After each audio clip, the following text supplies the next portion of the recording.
Oke, bismillahirrahmanirrahim. Assalamualaikum warahmatullahi wabarakatuh. Waalaikumsalam warahmatullahi wabarakatuh. Apa kabar semuanya? Sehat selalu, tetap semangat ya, tetap menjadi inspirator milenial. Kawan-kawan semuanya, kembali lagi bersama saya Joko Nurdiat di channel Kadibawa Institute ya. Semoga teman-teman tetap semangat, tetap menjaga kesehatan dan juga tetap berproses, tidak lelah untuk menggapai cita-cita dan harapan kawan-kawan semuanya ya. Jangan lupa juga ini yang baru singgah silahkan like, comment, dan subscribe. Nah, kali ini ya masih seputar organisasi mahasiswa dan pemuda. Ya harapan channel ini bisa menjadi edukasi alternatif ya, baik untuk kalangan mahasiswa, pemuda dan juga aktivis ya. Karena memang hari ini nuansanya digital, mau tidak mau kita harus adaptasi dengan situasi dan kondisi. Dan kali ini saya kedatangan, jadi ini adik saya ya, junior saya dari dulu dan sampai hari ini ya alhamdulillah beliau ini sekarang di HMI cabang Kabupaten Bandung ya. Untuk lebih detailnya, lebih jelasnya, nah, nanti kita bincang-bincang dengan yang bersangkutan ya. Apa kabar Tum? Sehat? Alhamdulillah Bang. Tum sekarang di HMI ini status, jabatan, posisi apa nih? Kalau misalkan sekarang mungkin alhamdulillah kemarin diamanahin sebagai ketua umum di HMI Syariah Tarbiyah cabang Kabupaten Bandung. Sudah setahun lebih mungkin. Nah. Nama lengkap siapa sih? Untuk nama lengkap mungkin nama Ade Bagus Setiawan. Kalau misalkan kelahiran dari Brebes, jadi saya lahir di Brebes. Cuman kebetulan di sekolah MTS itu di Banjar dan dulu juga di SMK Banjar, dan kebetulan dulu ketemu sama abang waktu itu saya jadi santrinya dan beliau adalah ustadznya. Ampun. Dan sekarang ketemu lagi di HMI mungkin. Jadi berproses sama ya. Iya. Prosesnya bareng-bareng di HMI, bedanya beda cabang. Dan beda juga mungkin nasibnya. Kalau jurusan apa sih? Kalau jurusan, saya jurusan Pendidikan Agama Islam di Fakultas Tarbiyah UIN Sunan Gunung Jati Bandung. Yang ini Tum ya sekalian kita sharing lah, bincang-bincang ya. Mudah-mudahan nanti teman-teman yang menyaksikan video ini bisa nanti sumbangsi ide dan pemikiran ya daripada bahasan yang kita bahas. Jadi hari ini kita menghadapi situasi yang bisa dibilang ini jelimet, sulit ya, situasi negara, situasi organisasi, situasi internasional ya. Dengan kehadiran nuansa baru. Itu dengan adanya COVID-19 berarti kan dari 2019, walaupun memang ramainya di Indonesia ini kan 2020 ya awal, yang padanya ini menjadi salah satu tantangan bagaimana organisasi ini harus bisa beradaptasi dengan situasi yang memang kita hadapi ya. Salah satunya karena memang COVID ini rentan ataupun riskan penyebarannya ya. Misalkan dengan banyak ya, ada yang dengan kontak fisik, berkerumun dan bla bla bla kan gitu ya. Makanya sekolah, aktivitas organisasi, pemerintah ini kan dibatasi ya. Dibatasi. Nah ini kan menjadi problem ya, tantangan dan juga masalah ya. Kira-kira tantangan terbesar itu dan masalah terbesar yang Ketum hadapi ya. Karena memang ya kaderisasi ini kan di komisariat jantung ya. Di komisariat. Kira-kira tantangan yang dirasakan dalam menjalani aktivitas organisasi baik itu dalam wilayah program kerja ataupun kaderisasi apa itu? Oh iya Bang, kalau misalkan berbicara tadi ya mungkin tantangan selama melaksanakan ataupun menjalankan roda organisasi ya, karena memang di komisariat itu betul tadi apa yang disampaikan oleh Bang, berbicara tentang kaderisasi lah, proses pembinaan ya, membina kader ya. Dalam proses membina itulah yang memang hari ini ya, banyak sekali kesulitan di lapangan pada khususnya. Itu dimulai dari mungkin melaksanakan kegiatan LK yang biasanya kalau misalkan saya melaksanakan LK itu di anggota baru itu kisaran pesertanya itu 75 sampai 80, bahkan pernah sampai 90 gitu. Tapi ketika masa pandemi ini berkurang menjadi 30. Karena memang ya berbagai berbagai kendala lah yang kita hadapi, di antaranya karena memang COVID-19 ini kan yang memang dilarang untuk melaksanakan kerumunan. Pun juga dengan ya seperti kita ketahui lah, hari ini kampus pun melaksanakan pembelajaran jarak jauh gitu kan. Ya, ketika kampus melaksanakan pembelajaran jarak jauh, otomatis mahasiswa itu kan ya hampir seluruhnya berada di rumahnya masing-masing gitu. Makanya ketika kita mengadakan kegiatan basic training, ya kita hanya mengandalkan media juga, potensi yang ada ya. Ya, mengandalkan potensi yang ada, di antaranya media sosial. Gitu. Hanya mengandalkan itu untuk apa? Memberikan informasi kepada mahasiswa bahwasanya kita akan melaksanakan basic training itu sendiri. Gitu. Akan tetapi yang menjadi salah satu kendala terbesar, karena memang hari ini mahasiswanya di rumah, ketika memang mereka ingin berangkat ke Bandung misalkan untuk melaksanakan basic training, nah mereka juga terkendala dengan perizinan orang tuanya. Ya seperti kita ketahui Bang lah, karena memang kondisinya pandemi, banyak orang tua yang khawatir gitu. Anak-anaknya ketika memang mereka melaksanakan kegiatan yang melibatkan banyak massa, gitu, ada yang terpapar COVID-19 sehingga mereka juga akan terkena. Nah itulah yang menjadi salah satu kendala khususnya di terbiah gitu. Kalau misalkan di basic training pun juga dengan di beberapa kegiatan, nah banyak juga sebenarnya Bang, karena memang yang dibina itu kan ya bukan hanya intelektual saja gitu, tapi juga dengan mental. Nah kalau misalkan di intelektual mungkin kita sudah bisa menemukan sebuah solusi dengan mengadakan diskusi-diskusi secara online, diskusi secara virtual. Nah tapi kan ya pembinaan yang lainnya lah yang susah. Nah ya diskusi secara virtual pun itu banyak kendala sebenarnya Bang. Gitu. Ya baik kendala kuota lah, kendala jaringan lah, ya seperti yang Abang ketahui lah. Kalau misalkan mahasiswa ataupun misalkan kader-kader yang hari ini berada di HMI Komisariat Terbiah itu ya notabene mereka berasal dari kampung, gitu. Bukan dari kota yang memang ya kalau misalkan berbicara kampung itu kan ya terkendala dengan jaringan, terkendala dengan kota dan sebagainya, aksesnya gitulah. Jadi kalau misalkan boleh saya bagi ya, ini ada dua kendala ya. Pertama kendala eksternal ya tadi teknis dan sebagainya ya. Berikut juga hal-hal yang memang itu menopang ataupun menunjang untuk suksesnya acara kaderisasi kan.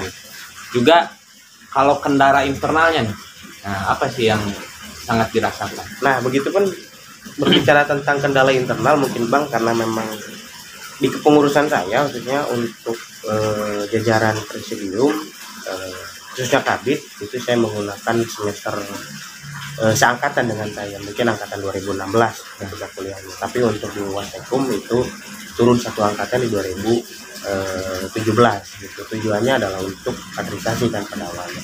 Nah berbicara dengan departemen itu rata-rata angkatan 2018, 2019 yang masih muda-muda lah gitu Bang. Gitu. Nah mereka pun sebenarnya sama, karena memang mereka statusnya sebagai seorang mahasiswa yang hari ini kampusnya bukan libur lah, kampusnya belajar jarak jauh gitu ya, sehingga mereka pun ya agak kesulitan untuk pergi ke Bandung. Itu kan kendala ya ini tentunya menjadi problem bukan hanya di Komisariat Terbiah Jakaba aja ya, bahkan ini bisa menjadi problem menyeluruh lah di setiap komisariat, saya kira seperti itu.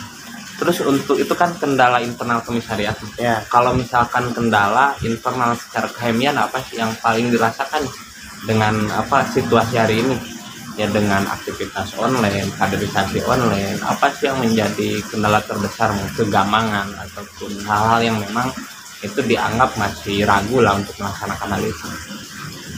Misalkan ya apakah dipanduankah ataupun dasar hukumkah ataukah apa gitu ya? Oh iya Bang, sebenarnya kalau misalkan sempat kan dulu ada beberapa isu khususnya di beberapa komisariat yang akan melaksanakan LK daring mungkin, LK virtual. Tapi kan ketika memang LK virtual ataupun LK daring itu kan belum ada panduan yang itu gitu, yang jelas gitu. Ketika memang kita mengadakan daring seperti apa ya, proses basic training ataupun LK daring itu seperti apa dan bagaimana, kan itu belum ada panduan yang memang mengatur itu semua gitu. Panduan yang masih kita gunakan adalah konsep daripada MI gitu, yang terakhir itu kan di MI Muslim Intelligence, yang mana ya kalau misalkan dilihat daripada panduan itu adalah kita melaksanakan basic training ataupun kegiatan-kegiatan yang secara ya tetap muka seperti ini gitu bang.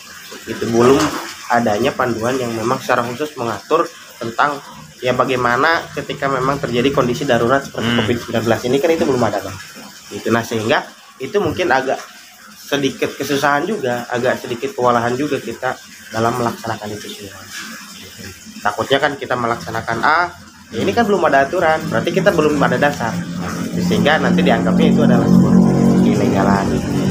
Jadi situasi ini kan menuntut padanya, menuntut di sisi lain kaderisasi ini harus jalan, rekrutmen kader ya, basic training, upgrading, follow up dan sebagainya. Tapi di sisi lain situasi ini agak tidak memungkinkan kalau misalkan dipaksakan untuk tatap muka kan ya. Tapi memang di sisi lain juga ini secara internal KMI belum ada panduan yang utuh ya, yang detail mengatur hal itu sampai ke teknis kan. Beda halnya dengan kaderisasi tatap muka ataupun bersentuhan gitu. Ya. Dan ini juga saya kira akan berpengaruh terhadap mentalitas, pola pikir dan juga pola gerak ya. kader kan gitu. Betul. Nah kira-kira yang paling dirasakan mentalitas tantangan mentalitas terhadap kader bagaimana sih dengan situasi hari ini kan gitu? Ya kalau misalkan tadi mungkin di awal saya sampaikan proses penggemblengan secara intelektual kita sudah menemukan solusi ya dengan mengadakan diskusi daring ataupun diskusi secara virtual. Tapi untuk menggembleng mentalitas itulah yang belum kita temukan bagaimana solusi apa. Tapi ya dengan berbagai upaya tentunya kita akan mencoba beberapa kegiatan-kegiatan yang memang itu bisa melibatkan semua orang. Di antaranya adalah kalau misalkan abang ketahui kalau kemarin kan CLK itu terakhir 35 peserta. Nah dari 35 peserta itu kan kalau misalkan kita lihat ya kita bisa menggembleng mereka dengan ya kalau di 35 mungkin tidak terlalu banyak lah bang gitu. Bisa kita adakan kegiatan-kegiatan di luar juga. Ya kalau misalkan kemarin kita akan mengadakan sebuah pengabdian kepada masyarakat yang mana mereka akan langsung bersentuhan dengan masyarakat dan mereka akan merasakan bagaimana animo mereka dengan ketika bersinggungan dengan masyarakat sehingga ya mudah-mudahan dengan kegiatan itu mereka bisa membentuk mental mereka. Jadi pengabdian ya, ya. Pengabdian. Yang harapan itu bisa ditindaklanjuti pas Kabrahemi kan gitu, kurang lebihnya begitulah. Kalau boleh saya simpulkan. Terus juga ini tentunya dengan situasi, kondisi dan polemik yang hari ini hadir ya. Ya alhamdulillah walaupun memang kongres ini ngaret ya, awalnya wacana 2020 ya lagi-lagi pada berpengaruh lah terhadap program kerja, kinerja organisasi secara menyeluruh. Bahkan pemerintah juga ini kan harus adaptasi dengan situasi hari ini kan ya. Jadi work from home kan itu. WFH kan itu ya. Belajar juga harus daring. Ya makanya kemarin kongres itu yang wacananya 2020 jadi 2021 lah yang di Surabaya. Nah dengan hadirnya kepengurusan yang baru sudah dilantik ya kemarin di Surabaya sudah terpilih ketua umum dan struktur juga sudah terbentuk ya baik itu HMI ataupun Maharti. Kira-kira harapannya apa nih untuk HMI ke depan khususnya untuk komisariat? Ya kalau misalkan berbicara harapan mungkin bang karena memang ini kepengurusan yang baru dan saya rasa ini juga akan membawa spirit yang baru untuk HMI. Ya harapannya berbagai tadi yang kita sampaikan, berbagai permasalahan yang terjadi itu harus segera terselesaikan itulah dalam artian kalau misalkan berbicara panduan ya di aturan main organisasi itu kan tentunya kawan-kawan di TB untuk abang-abang di TB yang punya hak dan wewenang itu sendiri gitu kan untuk merumuskan bagaimana panduan misalkan di basic training gitu kan ya tinggal dirumuskan saja sehingga nanti ya ke bawahnya sampai ke ranah komisariat itu tidak akan terjadi kebingungan. Dan saya kira ini juga kemarin apakah disinggung ataupun tidak ya waktu kongres ya. Jadi bagaimana posisi hukum ataupun landasan yang memang mengatur terkait organisasi di saat situasi darurat ya. Contohnya tadi LK online ini bagaimana sih keabsahannya ataupun ya panduan ini seperti apa, ini menjadi bahan pemikiran bersama tentunya ya. Mungkin kalau misalnya sudah ada mungkin saya yang belum tahu ya harapan ini yang mendengar ataupun menonton video ini bisa memberikan pencerahan dan bisa memberikan gagasan ya. Kalau misalkan ada kesalahan yang memang kita sampaikan Ya ini salah satu, sebetulnya ini salah satu apa ya, upaya saya tuh ya. Upaya saya bahwa HM ini dari dulu bicara digitalisasi organisasi. Ya. Saya bikin channel ini 3 tahun yang lalu, sebelum pandemi artinya kan gitu. Walaupun dengan ya upload seadanya kan itu, editing juga ya amburadul, tapi ini sebetulnya otokritik ya. Kalau boleh saya sampaikan, ini otokritik bahwa HM ini dari dulu bicara digitalisasi organisasi, tapi memang pendekatannya belum terrealisasi. Ya mungkin kalau misalkan dengan situasi yang hari ini tidak menuntut untuk apa bersentuhan dengan digital, apakah ini berjalan ataupun tidak, misalkan Zoom dan sebagainya. Ya itu menjadi titik-titik harapan dan juga kendala. Mudah-mudahan ini direspon betul ya untuk kepengurusan hari ini di pusat. Dan kita ketahui bahwa sebentar lagi kan pasca Kongres ini akan apa, ada munas-munas kan. Ya salah satunya BPL. BPL ini kan ibaratnya apa ya, roda ya. Ini ya BPL ini kan yang punya pengaruh betul terhadap keberlangsungan ya, kader di himpunan mahasiswa Islam kan gitu. Untuk BPL sendiri harapan tadi kan, harapan untuk pengurus lah PBHMI, untuk BPL apa nih? Nanti dengan apa sebentar lagi akan mengadakan munas kan. Ya tentunya kan kalau misalkan berbicara BPL itu ada koordinasi dengan PA, ya PB lah mungkin. Nah dari sanalah mungkin bisa merumuskan di munas BPL itu bagaimana merumuskan proses pelatihan ataupun basic training ataupun ya pelatihan di HMI lah, formal ataupun non formal, baik ataupun informal, ya secara gawat darurat seperti ini gitu Bang. Misalkan pelatihan formal online seperti apa panduannya, metodenya seperti apa dan bagaimana, ya itulah yang harus kita pikirkan bareng-bareng gitu pada akhirnya gitu. Karena kan lagi-lagi kalau misalkan tidak ada panduan seperti itu. Dan juga kan bicara kaderisasi ini jantung ya. Jantung daripada organisasi. Jantung ini kita bayangkan lah, berhenti 5 menit saja berfungsi, artinya itu kan terancam keselamatan jiwa dan raga. Dan hari ini kalau misalkan tidak dipikirkan betul, jantung organisasi ini akan menjadi ancaman ya untuk tubuh HMI baik internal ataupun eksternal. Itu ya apa hasil diskusi kita kali ini ya. Mudah-mudahan apa yang kita diskusikan, apa yang kita curhatkan, sebenarnya curhat ya, dalam rangka curhat keluh kesah ya, dengan potensi situasi keadaan hari ini yang kita masih rasakan berproses di HMI. Dan saya juga ini bisa mewakili teman-teman di himpunan mahasiswa Islam di berbagai cabang dan komisariat. Mungkin tidak jauh masalahnya seperti ini, bahkan bisa lebih ya, bisa lebih kendala yang dirasakan oleh teman-teman. Ya kita berharap mudah-mudahan HMI ke depan semakin progres, HMI ke depan semakin bermanfaat dan juga terasa manfaatnya bukan hanya untuk kader tapi rahmatan lil alamin kalau maksudnya. Jadi ya kalau kata senior saya itu, HMI ini harus dirasakan manfaatnya bukan hanya untuk kader. Namanya rahmatan lil alamin kan kecuali kecuali Allah itu. Oleh hewan dirasakan, oleh negara dirasakan, bahkan benda mati pun merasakan manfaatnya HMI itu sendiri. Itu teman-teman semuanya, mohon maaf apabila ada ketergelinciran lisan ya, ada kesalahan mohon dikoreksi, ataupun silakan teman-teman semangat ide dan pemikiran komen di bawah. Oke, saya Joko Nur Hidayat dan Adi Bagus Setiawan, Ketua Umum Komisariat Cabang Kabupaten Bandung Tarbiyah ya. Kita ucapkan wassalamualaikum warahmatullahi wabarakatuh.